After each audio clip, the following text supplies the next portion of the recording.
Ayesha's unique cuisine, Shetty's cuisine du monde. I'm gonna show you today how to preserve your fish. So we're gonna make some Koobi, also known as cured tilapia. We need tilapia, Himalayan pink salt or sea salt, fine salt, anise and rosemary, herbs, cloves and star anise.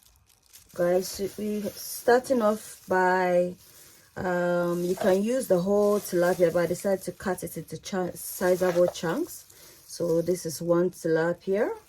I've cut it into bits. I've washed it with salt water. Now we're gonna pat it dry. Okay, we need it to be as dry as possible using a kitchen towel.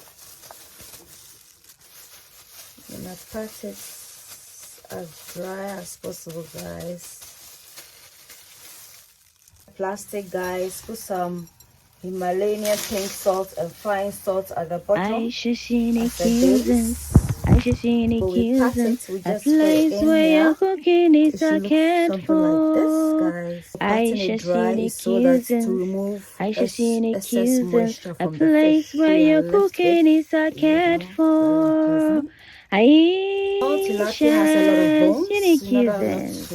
You are what you eat. Eat well, live well. Ayesha cuisine.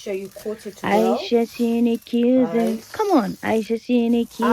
A place where your cooking is a cat for. Your cloves and Ayesha cuisine. Come on, Ayesha cuisine.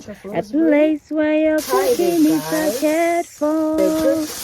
Ayesha cuisine. The reason for shaking it is that you want the salt to penetrate through all the crevices of the fish, the gills, the fins, or what have you. This is a cooking platform whereby we cook cuisines around the world. So if you like eating storing this, there's no need to put a heavy object on the fish because the salt will do that work by extracting all the moisture from the fish, thereby allowing it to have a longer shelf life. Prevent any leakage. I'm just gonna double the bag, or triple, quadruple, whatever. Double the bag.